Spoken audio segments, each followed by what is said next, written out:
三国武装トロイ。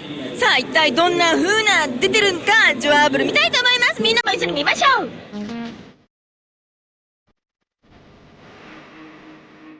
Les éditeurs Tecmo et Koei, qui ont fusionné il y a un peu plus d'un an, étaient également sur le salon pour présenter leurs grosses licences ainsi que quelques nouveautés. Parmi ces dernières figuraient des jeux comme Quantum Theory, que l'on retrouvera dans Classic 18+, ainsi qu'une version 3D de leur hit Shin Sangoku Musou 5. Un peu plus loin, on découvrait un tout nouveau action RPG, Trinity Zil Whole Zero. Bientôt disponible au Japon, il permet aux joueurs de contrôler 3 personnages, un chevalier, une magicienne et un gros bourrin, entre lesquels il faudra switcher pour résoudre des énigmes. Le gameplay, quant à lui, est typé beat'em all. On notera aussi la possibilité de modifier le terrain de jeu par ses actions.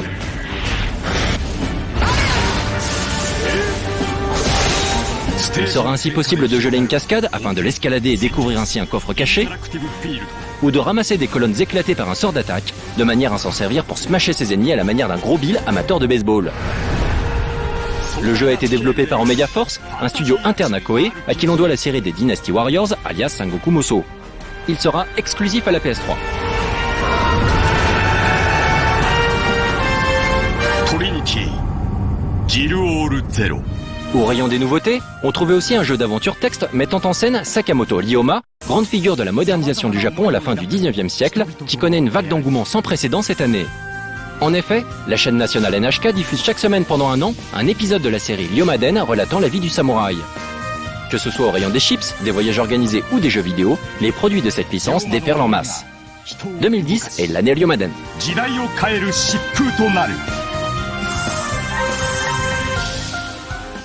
Quant aux autres jeux du stand, ils se limitaient surtout à des suites ou des déclinaisons des grandes licences des deux éditeurs. On trouvait ainsi la version online de Uncharted Waters ou Daikoda Jidai au Japon. Il s'agit d'un MMO de conquête des mers disponible depuis déjà un bon moment. Le premier jeu de la série, souvent comparé à Sid Meier's Pirate, est ainsi sorti au début des années 90 sur NES et MSX avant d'être porté sur Mega Drive et Super Nintendo. Les dernières évolutions du jeu, sorties sur PS3 et PC, étaient jouables sur le salon. Mais que serait un stand Koei sans les jeux Musou, leur licence la plus juteuse? La grosse nouveauté, c'était évidemment Troy Musou, dont les images sanglantes ne permettent pas de diffusion en journée. Quant à la série phare Shin Sangoku Musou, elle fêtait quand même ses 10 ans, et l'éditeur en a profité pour annoncer sur le 6e volet, alias Dynasty Warriors 7, quantité de nouveautés comme de nouveaux personnages. さんからお送りしてますけれども、もうねすごい人がいっぱいなので、あんちゃんはもしかしたら並んでらんないから人気がないゲーム遊んじゃうかもしれない。あんちゃん何のゲーム遊ぶの？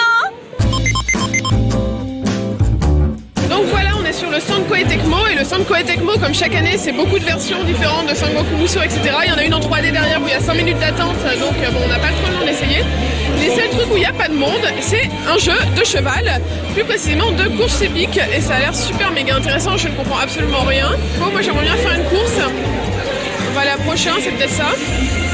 Donc il faut savoir qu'au Japon, les courses de cheval c'est très populaire, mais ils ont aussi des courses de bateau, des courses de vélo, je sais pas si c'est les courses de chiens, mais voilà. Et donc ça c'est vraiment un jeu de papy, j'ai envie de dire. J'aimerais bien jouer maintenant, je voudrais jouer. Voilà, donc il y a plein de renseignements sur les chevaux, j'aimerais bien faire une course, c'est un peu la loose.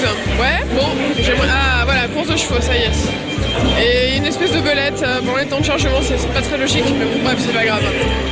Bon bah il y a des mecs en costume vert avec des chevaux, hein. C'est pas très joli, hein.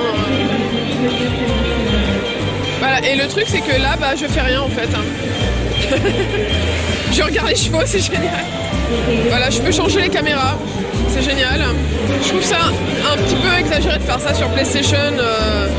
Enfin je veux dire à 70-80 € le jeu, faire un jeu où tu fais rien, c'est un peu du gaspillage, mais bon bref, c'est mon avis.